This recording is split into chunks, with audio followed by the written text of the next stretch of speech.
videos, we were on to this chapter surface chemistry, in which we have covered the first two parts of the chapter, namely adsorption and catalysis.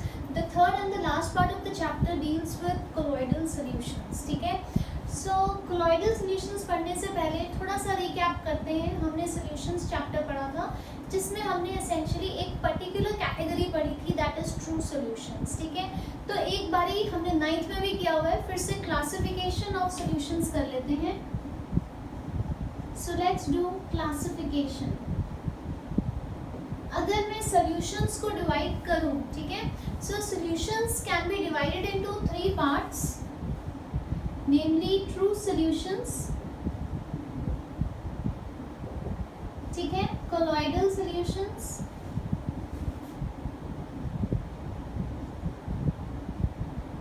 and the third is suspensions. ठीक है, now basically when I'm talking about 3 types of solutions, इसमें क्या चीज़ अलग है? solute. So I am basically classifying the solutions on the basis of the solute. ठीक है, सबसे basic तरीका क्लासिफाई करने का है on the basis of size. ठीक है, अगर आप इनके साइज पे जाएं तो ट्रू सॉल्यूशंस जो है उसमें सॉल्यूट पार्टिकल का, तो यहाँ एक बार मेंशन कर लेते हैं साइज किसका, साइज ऑफ द सॉल्यूट. ठीक है, ट्रू सॉल्यूशंस में सॉल्यूट का size is less than 1 nanometre. In case of colloids, the size is between 1 nanometer to 1000 nanometers. ठीक है, in case of suspensions, the size is greater than 1000 nanometers. ठीक है, उसके बाद आ जाते हैं सेकेंड, देखने में ये कैसे हैं, visibility.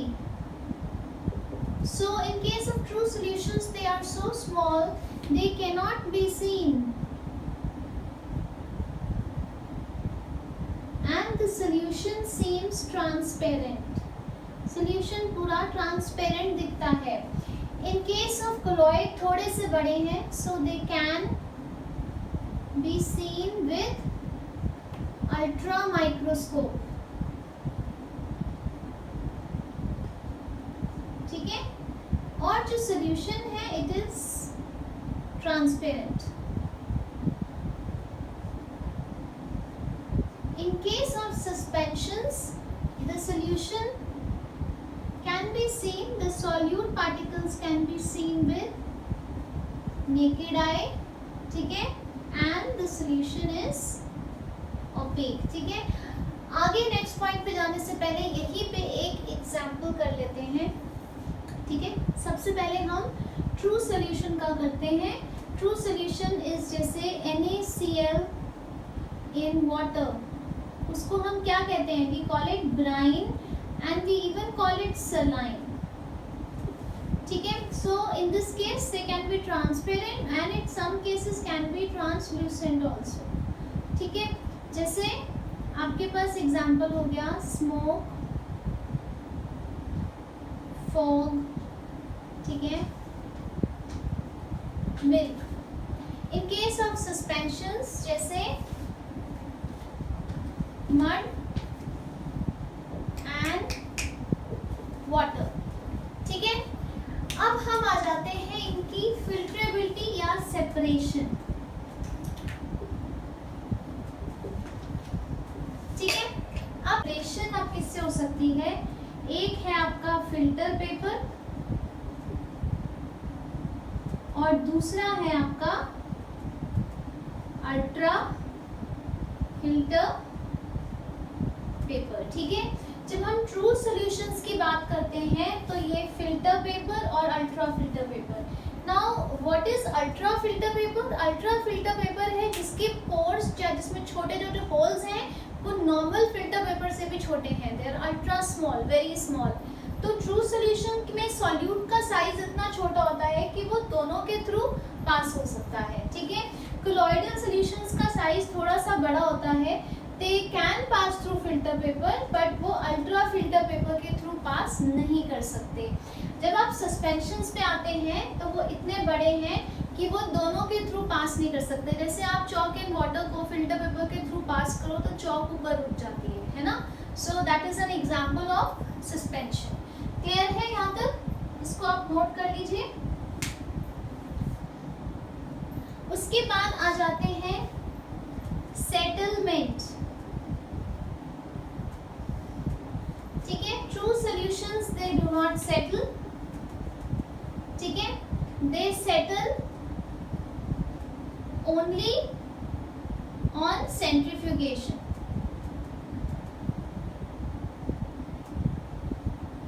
ठीक है. Got it? जैसे जब आप दूध को चर्न करते हो तो तभी उसमें से मलाई निकलती है, राइट. उसके बाद यहाँ पे they settle down due to gravity, क्योंकि इनका भार इतना ज्यादा होता है, साइज बड़ा होता है कि नीचे बैठ जाते हैं. जैसे मिट्टी वाले पानी को अगर आप छोड़ दो तो थोड़ी देर के बाद क्या होएगा, उसमें क्या हो जाएगा, सेडिमेंटेशन हो जाएगी, वो बैठ जाएगी. क्लियर है यहाँ तक? इसको नोट कर लो. सो द नेक्स्ट पॉइंट आ जाता है टाइडल इफेक्ट. ठीक है. फिर आ जाएगा आपका Brownian movement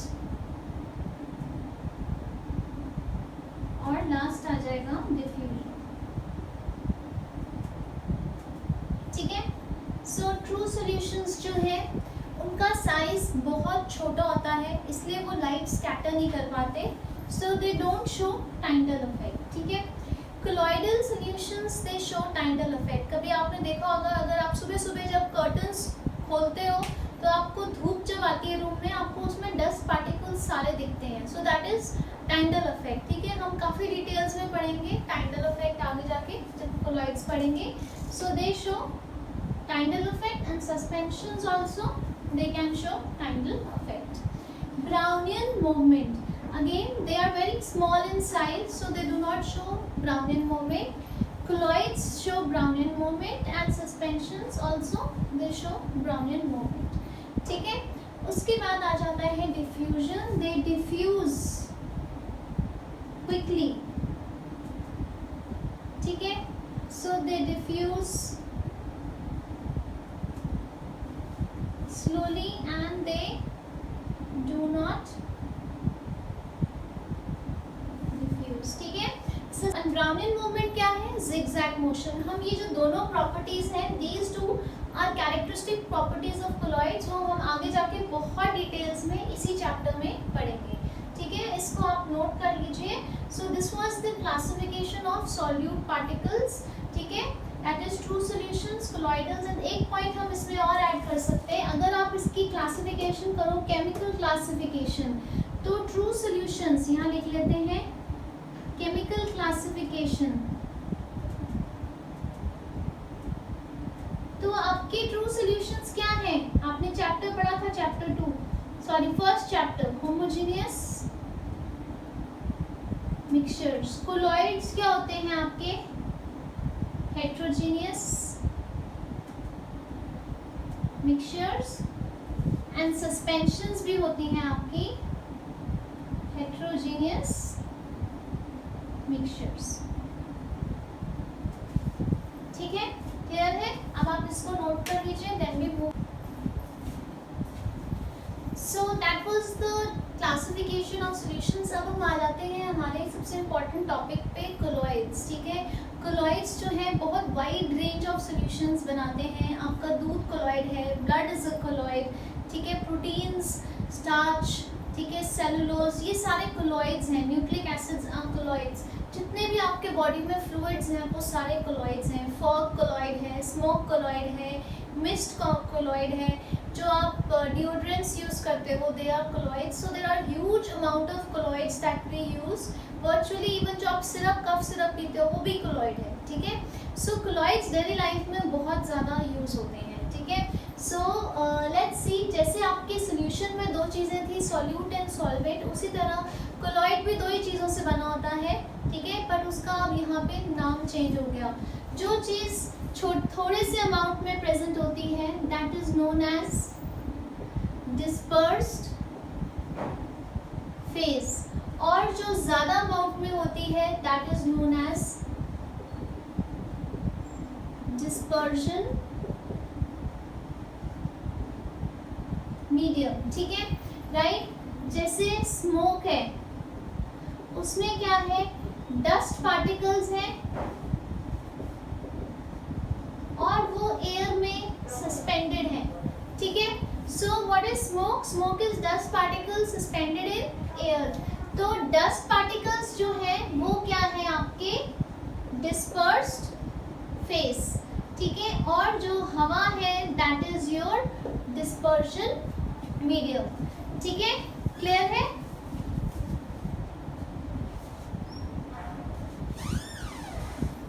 Now on the basis of the size of the dispersed phase and dispersion mediums, ठीक है, on the basis of interaction between the dispersed phase and dispersion medium, ठीक है।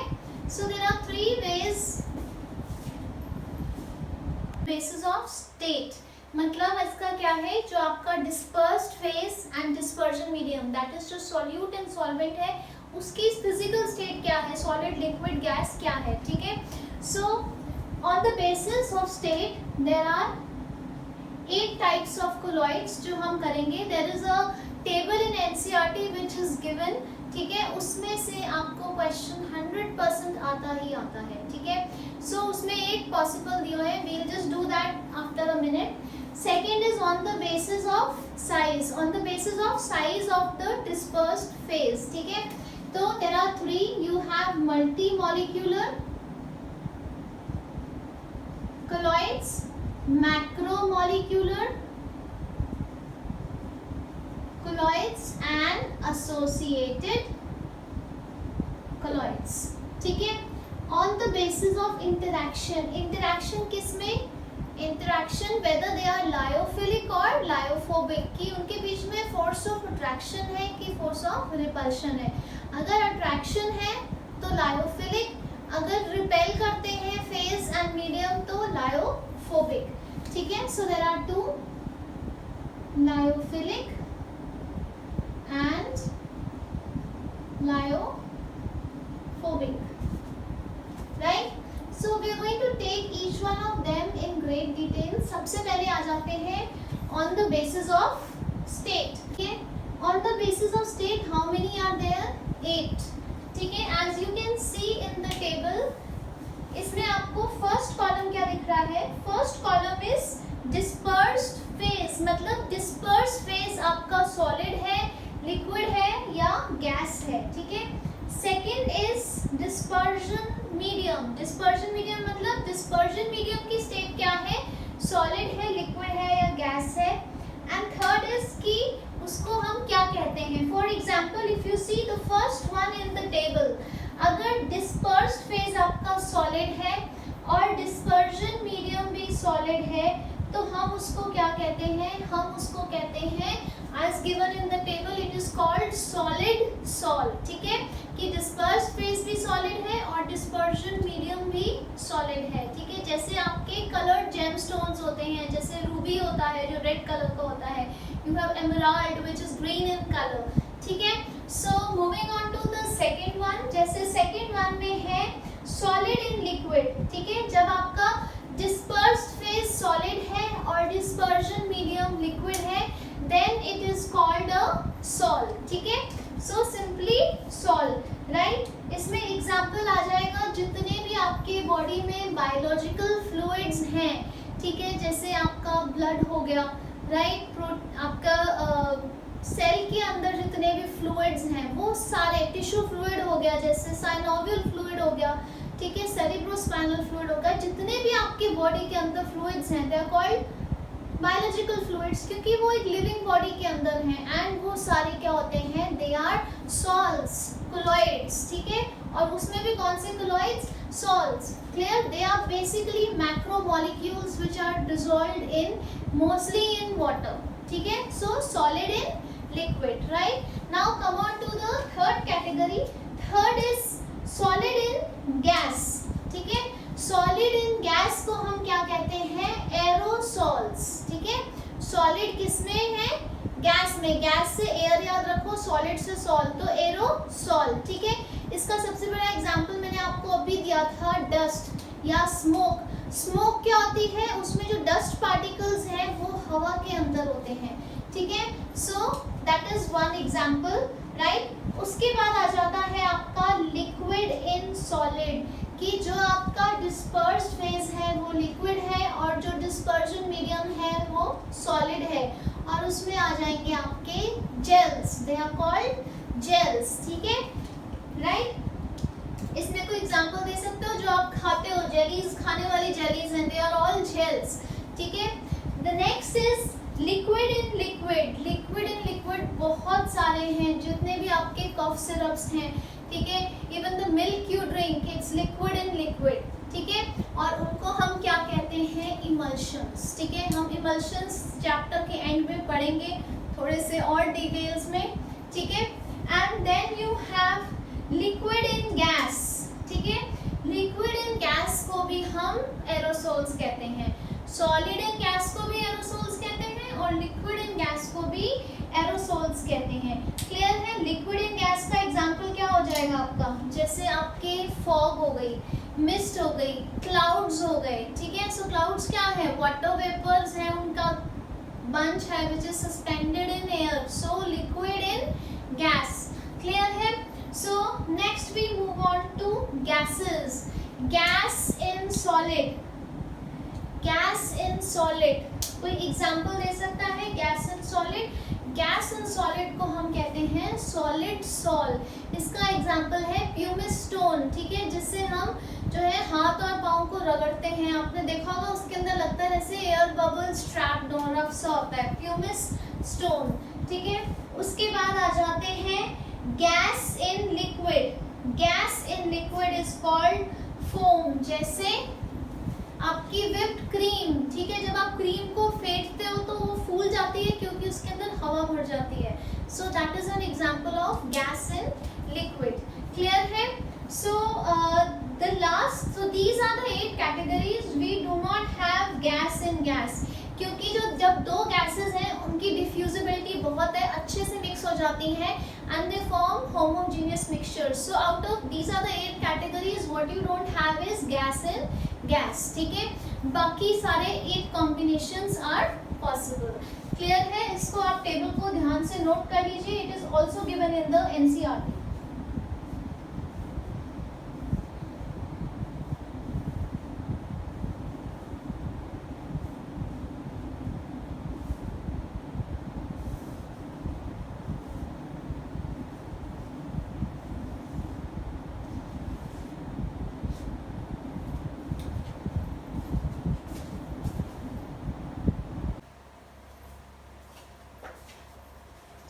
So the second type is classification on the basis of interaction between dispersed phase and dispersion medium, ठीक है।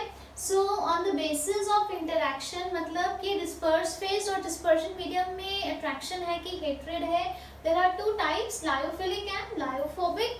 Lyophilic word का मतलब है liquid loving, that is there is a force of attraction between the dispersed phase and dispersion medium, और lyophobic liquid hating, तो इनमें क्या है, there is a force of hatred, there is hatred between the dispersed phase and dispersion medium. इसके कुछ examples आ जाएंगे, जैसे गम हो गया, ठीक है, जेलेटिन हो गया, स्टार्च हो गया। इसमें एग्जांपल्स में आ जाएंगे आपके metal salts, hydroxide salt, sulphide salts, ठीक है।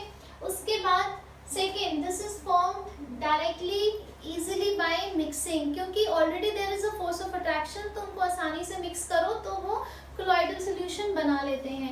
लेकिन यहाँ पे क्योंकि डिस्पर्स फेज और डिस्पर्जन मीडियम के बीच में नफरत है, हेट्रेड है, तो बहुत स्पेशल टेक्निक्स यूज करनी पड़ती हैं, जैसे ब्रेडिक्स-आर्क मेथड हो गया, पेप्टाइजेशन हो गया, जो हम आगे जाके इस चैप्टर में पढ़ेंगे, ठीक है। उसके बाद क्योंकि इनमें बहुत प्यार है, तो बाय चांस अगर मैं इवेपोरेशन से इसका डिस्पर्जन मीडियम इवेपोरेट कर भी दूं, तो वापस अगर मैं उसमें डिस्पर्जन मीडियम डालूंगी डिस्पर्स फेज में, तो सिंपली मिक्स करके मैं फिर से कोलॉइड बना सकती हूँ। लेकिन यहाँ पे अगर एक बारी मैंने अलग कर दिया तो मुझे फिर से वो बनाने के लिए स्पेशल टेक्निक्स ही यूज करनी पड़ेंगी, सिंपली मिक्स करके वो नहीं बन सकता, ठीक है।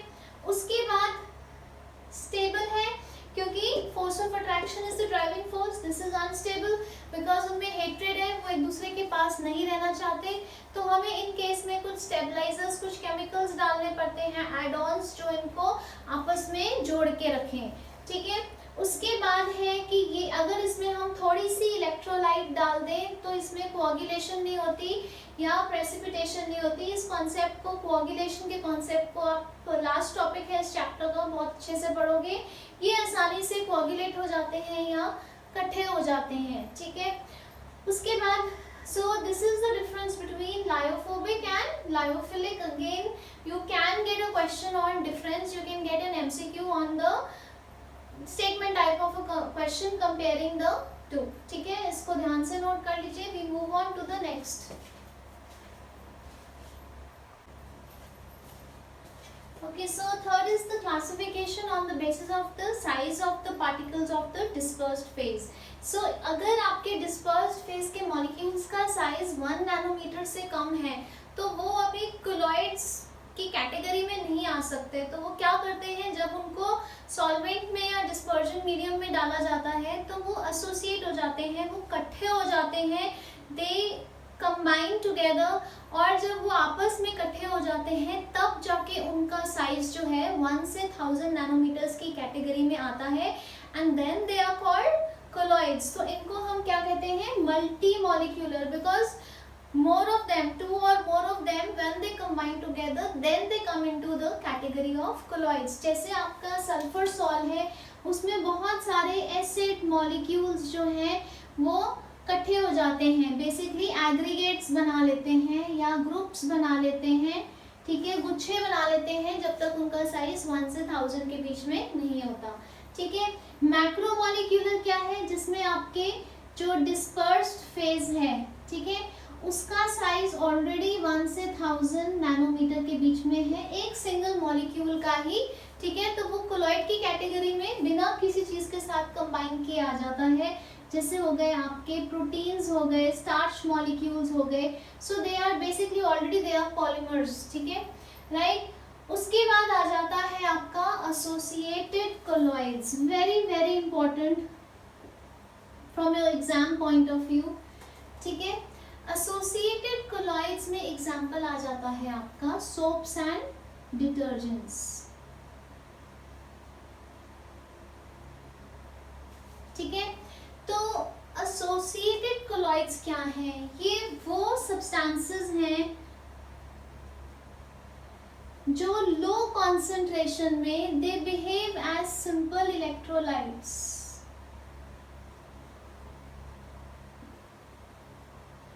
ठीक है। और अगर इनकी कॉन्सेंट्रेशन बढ़ा दी जाए, सिंपल इलेक्ट्रोलाइट्स मतलब सिंपल केटायन एनायन डिसोसिएट होके डिस्पर्स्ड फेज में रहते हैं, ठीक है, राइट, सॉरी डिस्पर्जन मीडियम में रहते हैं, ठीक है। अगर इनकी कॉन्सेंट्रेशन बढ़ा दी जाए, so on having a high concentration they become colloids, ठीक है। तो अगर इनकी कॉन्सेंट्रेशन कम है, they are like any other electrolyte जिसको पानी में डाला, so there is a cation and there is an anion formation, completely they are well distributed in the water, so they form a true solution, ठीक है। but अगर इनकी concentration ज़्यादा हो जाए तो they form colloids, ठीक है। अब इसमें पहले तो हम दो terms देखते हैं, first is Kraft temperature and second is CMC, that is critical micellization concentration, ठीक है, राइट। अभी हम मिसल फॉर्मेशन आपको आइडिया होगा, इससे पढ़ेंगे, अभी हम काफी डिटेल्स में पढ़ेंगे, पहले ये दो टर्म्स देख लेते हैं, ठीक है। सो क्राफ्ट टेम्परेचर क्या है, it is the minimum temperature below which colloid formation will not happen या missile formation will not take place, so that bare minimum temperature below which missile formation will not take place is Kraft temperature. अगर आप इसका example देखो तो बहुत ठंडे पानी में आपके कपड़े अच्छे से नहीं धुलते हैं, क्योंकि उनमें मिसल फॉर्मेशन नहीं होती उतने ठंडे पानी में, उतने लो टेम्परेचर पे, सो दैट इज वाई जो डर्ट है या ग्रीज है वो कपड़ों में रह जाती है। उसके बाद है क्रिटिकल मिसलाइजेशन मिसलाइजेशन कॉन्सेंट्रेशन, ठीक है।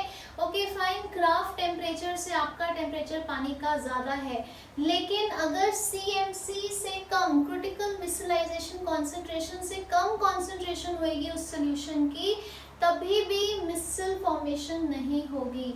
सो it is the minimum concentration that is required at Krafft temperature for micelle formation.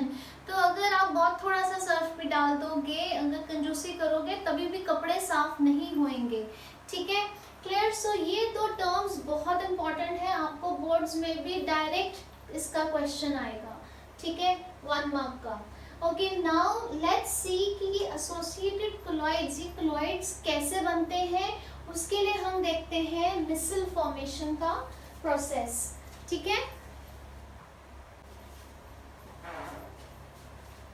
Now what I have here is a diagram depicting micelle formation, ठीक है। So like we discuss, soap is an associated colloid, ठीक है। Soaps होते क्या है, they are basically sodium salts of fatty acid. यहाँ मैंने एक एग्जांपल लिया है सोडियम स्टीरेट का, ठीक है। So this molecule is a sodium stearate, C17H35 COONA। तो जब आप इसको पानी में डालोगे तो इसके ये एक एनायन और एक केटायन बन जाएगा, ठीक है, राइट। अब हम इसी एनायन को पढ़ते हैं, ये जो स्टीरेट आयन है CS17H35 COO negative, this is stearate ion, ठीक है। अगर हम इसके स्ट्रक्चर में देखें, it has 2 parts, one is hydrophilic water attracting, that is COO negative, which is known as the head, and the other part is the hydrophobic part, this is known as the tail, ठीक है। और ये क्या है, इसमें C17H35 वाला हिस्सा है, this is water repelling, hydrophobic water repelling, ठीक है, आपने पढ़ा भी हुआ है। This is bond line notation, इसलिए ये ऐसे जिगजैग बना हुआ है। जब इनकी कॉन्सेंट्रेशन कम होती है पानी में, तो बेसिकली ये सरफेस पे सस्पेंडेड होते हैं, क्योंकि इसका ionic part COO negative water attracting है, ये पानी के अंदर होता है, और जो टेल है हाइड्रोफोबिक है वो ऊपर की तरफ होती है। तो जब इनकी कॉन्सेंट्रेशन बढ़ जाती है, so then these are pulled downwards, and जब ये दे आर पुल्ड डाउनवर्ड्स, जब वो इकट्ठे होते हैं तो वो कैसे अरेंज हो जाते हैं, in this circular arrangement, because these are similar charges, they will try and stay maximum, कितनी दूरी पे ये रह सकते हैं, ठीक है। So they form this kind of an arrangement, जिसमें अंदर की तरफ क्या होता है, हाइड्रोफोबिक पार्ट, और बाहर की तरफ वो जितनी दूर हो सकता है वो उतनी आपस में दूर होते हैं, because of force of repulsion. अब अगर आपके कपड़े गंदे हैं तो उसमें बेसिकली डर्ट है या ग्रीस है, सो ये जो हाइड्रोफोबिक पार्ट है, it has an attraction for dirt या ग्रीस, तो वो क्या करता है, इसमें डर्ट या ग्रीस मॉलिक्यूल को ट्रैप कर लेता है, जो है, ठीक है। जो ये हाइड्रोफिलिक पार्ट है, इसकी पानी के साथ अफिनिटी है, तो ये अपने आप को वाटर मॉलिक्यूल्स इतने एक्सेस में है उनके साथ अटैच कर लेता है। सो जो डर्ट मॉलिक्यूल है वो हाइड्रोफोबिक पार्ट से अटैच्ड है, और जो वाटर मॉलिक्यूल्स हैं इतने सारे, वो किससे अटैच्ड है, हाइड्रोफिलिक पार्ट से। तो क्या है, जब आप पानी के बहाव के साथ, जब पानी बहता है, जब आप कपड़े धोते हो, तो पानी के साथ साथ ये पूरा मिसल उखड़ के पानी में चले जाता है, और डर्ट मॉलिक्यूल जो है वो फैब्रिक से बाहर आ जाता है और आपका कपड़ा साफ हो जाता है। So this is how the micelle action takes place. पहले क्या होता है, जब कॉन्सेंट्रेशन कम थी तो इस तरह था, उसके बाद मिसल फॉर्मेशन हुई, अब उसमें आपने गंदा कपड़ा डाला, तो जो इसके अंदर वाला हिस्सा था, ये वाला हिस्सा है, यहाँ पे आपका डर्ट मॉलिक्यूल जो है ये अटैच हो जाएगा, ठीक है, और बाकी सारा पानी से अटैच्ड है, तो पानी के फ्लो के साथ मिसल जो है फैब्रिक से उखड़ के डर्ट समेत बह जाएगा और आपका कपड़ा साफ हो जाएगा, ठीक है। So this is how the micelle action takes place.